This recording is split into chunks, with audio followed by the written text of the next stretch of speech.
Win 18! Win 18! 핫! 안녕하세요, 반갑습니다. 픽다운입니다. 이번 영상에서는 슈퍼볼 MVP는 와이드 리시버, LAMG의 와이드 리시버 쿠퍼컵의 이야기를 좀 해보려고 합니다. 쿠퍼컵은 올해 정규 시즌에서 리시버로서의 최대 영예인 트리플 크라운을 기록했는데요. 뿐만 아니라 포스트 시즌에서 매경기 엄청난 활약에 슈퍼볼 MVP까지 챙겨가면서 리시버로서는 거의 모든 걸 다 보여준 한 해라고 할 수 있습니다. 그의 활약이 도대체 어느 정도 급이었나, NFL 역사에서 어느 정도 위치에 있나, NFL 역사상 아주 인상 깊었던 리시버들의 한 해 단일 시즌 탑5에 대해 이 영상에서는 얘기해보려고 합니다. 자, 5위는 바로 2011년 디트로이트 라이언즈의 명전 리시버 메가트론 켈빈 존스입니다. 데뷔부터 은퇴까지 한 해도 빠지지 않고 리그 최고의 리시버였던 메가트론은 자신의 압도적인 사이즈, 운동 능력, 캐치 능력을 이용한 플레이를 펼쳤고 리시버로서 타고난 프레임, 피지컬 작전은 역대 최강이라고 불리는데요. 그의 명전 커리어 중에서도 2011년은 역대 최고에 드는 한 해였습니다. 시즌의 개막과 함께 4경기 연속으로 매경기 2개의 터치다운을 보여주는 걸 시작으로 정규 시즌에서 1681 캐칭 야드로 리그 1위, 터치다운 16개로 리그 2위, 캐치 횟수에서도 96개로 리그 4위를 기록했죠. 물론 단순히 스탯적으로 보자면 12년 1946야드를 기록한 기념비적인 시즌도 있었지만 제 개인적으로는 이 해가 더 빛났던 거로 생각이 듭니다. 왜냐하면 그의 개인적인 성과를 팀의 승리로 이끌었기 때문인데요.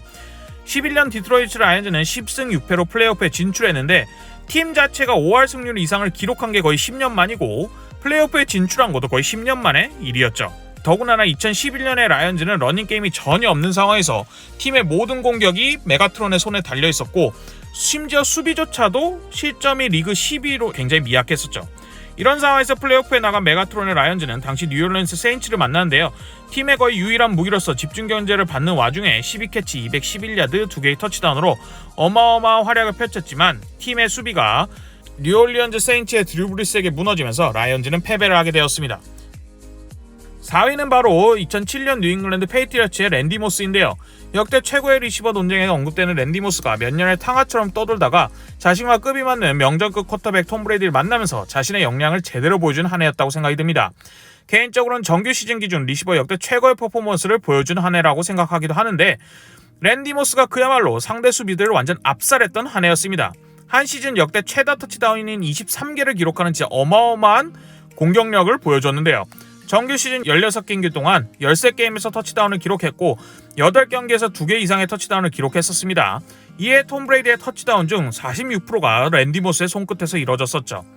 정규 시즌 캐치야드는 1493야드로 리그 2위에 캐치 횟수는 98개로 리그 8위였습니다. 단 98번의 캐치로 23개의 터치다운을 만들어냈다는 뜻이기도 한데요. 그가 잡아낸 캐치 4개 중에 1개는 터치다운이 되었다는 뜻이기도 합니다. 그야말로 터치다운 결정력이 진짜 어마어마해서 팀의 정규 시즌 무패 16승 0패를 이끌었죠. 그가 이러한 활약을 풀업 시즌에도 계속 이어갔다면 역대 1위라고 충분히 생각을 할 수 있었을 것 같은데 랜디 모스는 플레이오프 3경기 동안 7캐치 94야드 1터치다운이라는 저조한 모습을 보이면서 아쉽게 제 기준 리시버들의 단일 시즌 4위에 오르게 됩니다. 3위는 2008년 애리조나 카디널스의 레리 피츠제럴드입니다.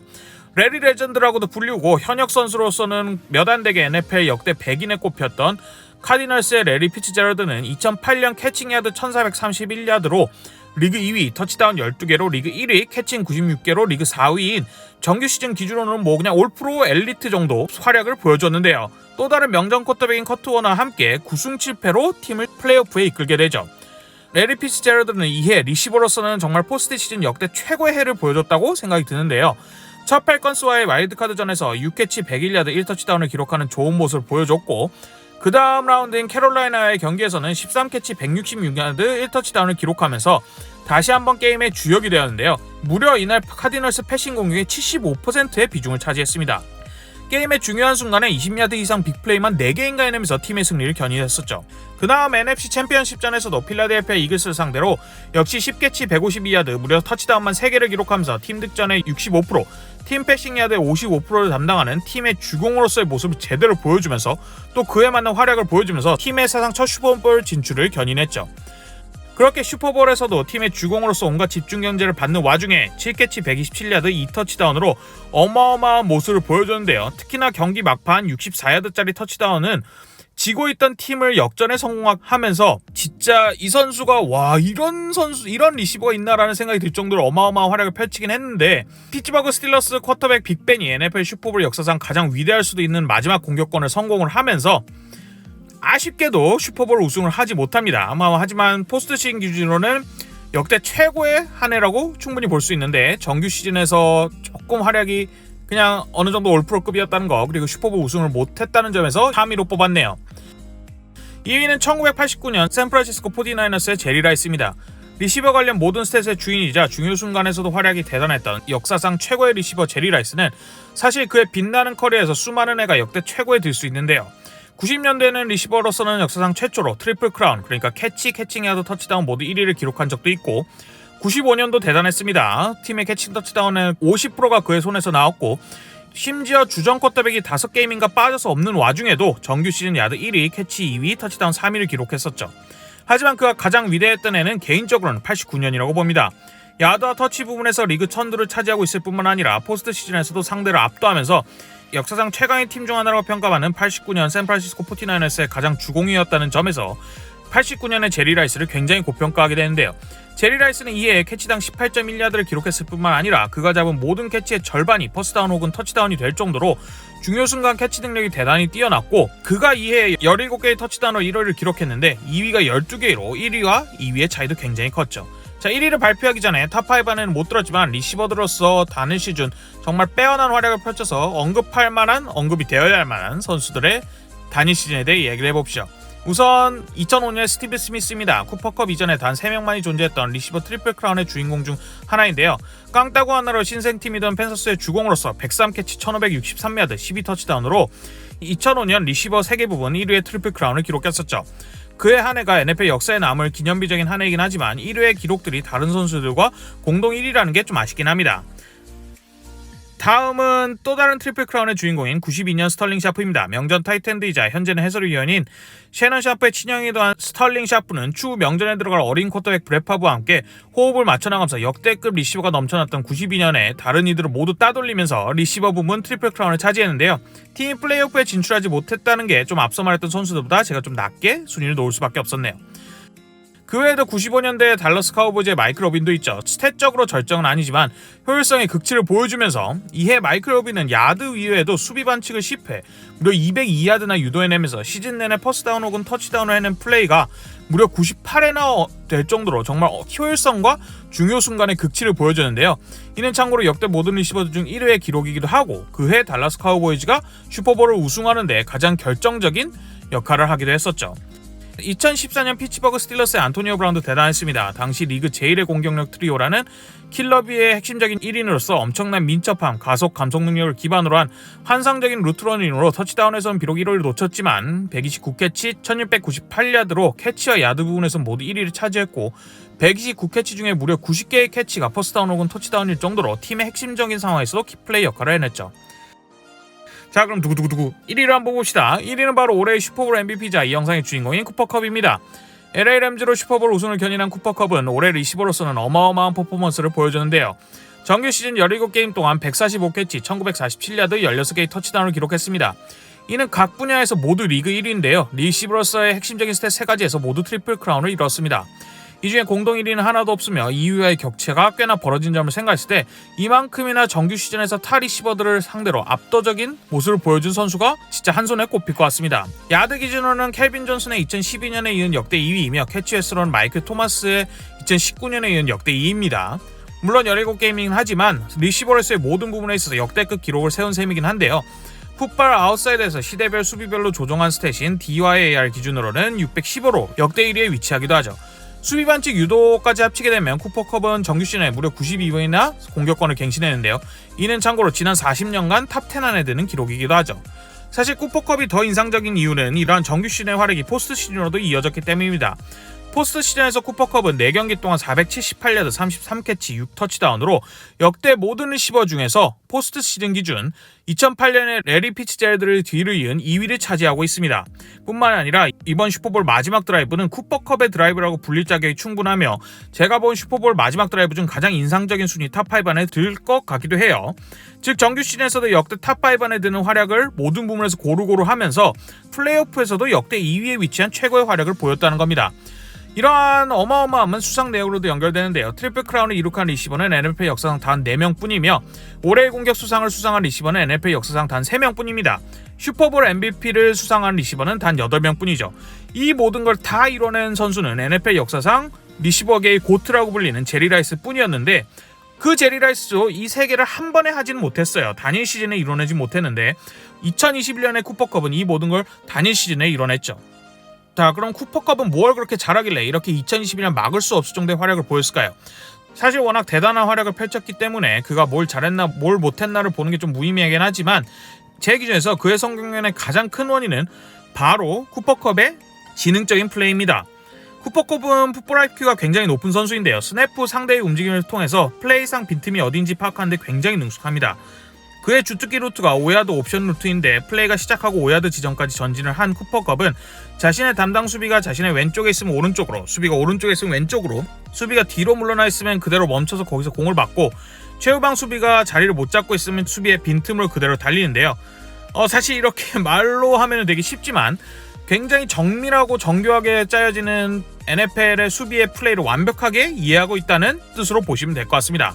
아이시드 21 만화를 보신 분들이면 아시겠지만 주인공 팀의 모범색 유키미치 마나부와 비슷한 장기를 가지고 있다고 생각하시면 될 것 같아요. 자, 그의 지능적인 풋볼 IQ를 굉장히 잘 보여주는 플레이가 하나 있는데요.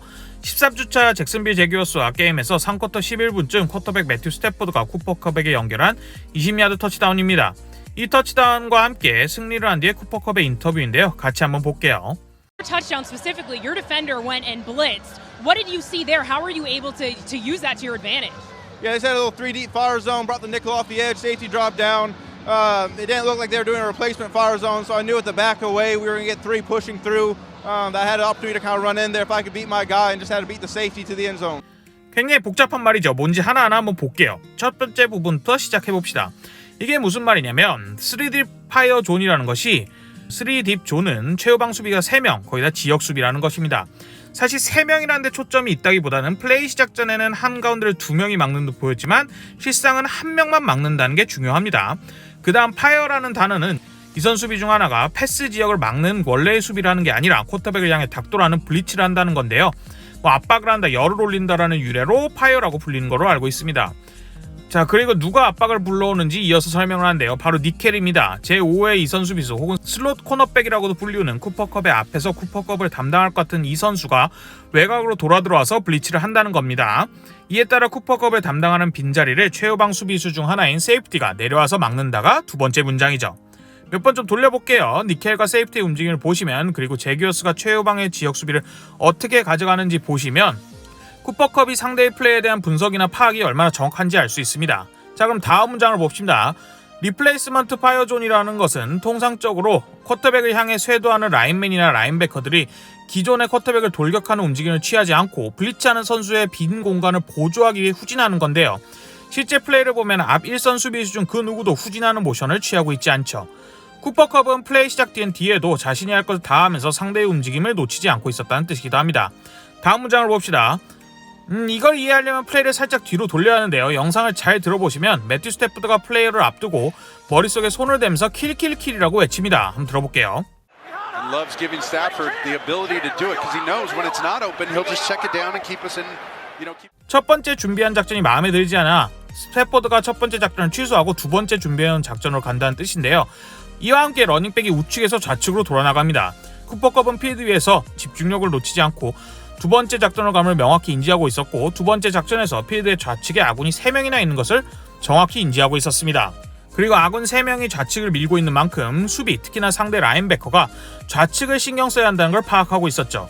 마지막 부분인데요. 종합해보자면 니켈은 달려 들어오는 걸 확인했고, 수비가 이로 인해 생긴 빈자리를 보완하고자 라인맨을 투입하지 않는 걸 확인했고, 아군의 좌측에 3명의 선수가 있기에 중앙 라인베커는 좌측을 신경 써야 한다는 점, 그리고 최후방 수비 중 한 명은 자신을 멀리서 담당하기에 근거리로 달려가면 공간이 난다는 걸 완벽하게 인지했고, 아울러 최후방 수비 한 명은 필드 좌측에 있다가 중앙으로 움직여서 지역 수비를 해야 하기에 컵이 공을 잡고 달리면 수비가 역동작에 걸릴 것도 완벽히 알고 있었던 거죠. 그야말로 진짜 상대 수비가 무엇을 할지 어떻게 움직일지 완벽하게 파악을 하고 있는 모습인데요. 이런 식으로 풋볼 IQ가 굉장히 높은 쿠퍼컵은 지난 몇 년간의 오프시즌 동안 개인의 근력 강화 부분에서 팀 내에서 가장 성실한 선수 중 하나라고 알려져 있는데요. 이 때문에 쿠퍼컵은 슬롯 리시버로서는 굉장히 크고 피지컬이 강한 선수가 되었죠. 그로 인해서 공을 받은 후에 상대 태클들을 벗겨내면서 달리는 약 능력이 일치월장한 것도 이렇게 괴랄한 스탯을 내는데 큰 도움을 했다고 생각합니다. 물론 그의 성공에 가장 큰 도움을 준 요인은 바로 쿼터백 매튜 스태포드죠. 둘의 호흡은 정말 어마어마한데요. 그야말로 약간 만화에서 좀 같은 화면을 보고 있다, 뭐 약간 이런 말이 나올 정도로 두 선수가 수비를 어떻게 바라보고 있고 어느 시점에 어떻게 움직일지에 대해 예측하고 있는 점에서 굉장히 많은 점이 좀 싱크가 맞아 있다고 생각이 듭니다. 쿠퍼컵이 수비를 보고 여기가 이렇게 돼 있으니까 이쪽으로 움직이고 지금 뒤돌면 공이 날라오면 딱 좋을 텐데 하고 뒤를 딱 돌면 매튜 스태프도 똑같은 걸 보고 있다가 오케이 좋아 하고 바로 그때 맞춰서 공을 던지고 있는 거죠. 이렇게 둘의 어마어마한 호흡은 진짜 그야말로 NFL 역사상 가장 위대한 리시버의 단일 시즌 한 해를 만들어냈고 그와 더불어 슈퍼볼 우승까지 이끌어냈다고 생각이 듭니다. 오늘 영상은 여기까지입니다. 봐주셔서 감사하고 좋아요, 구독은 늘 큰 힘이 됩니다. 감사합니다.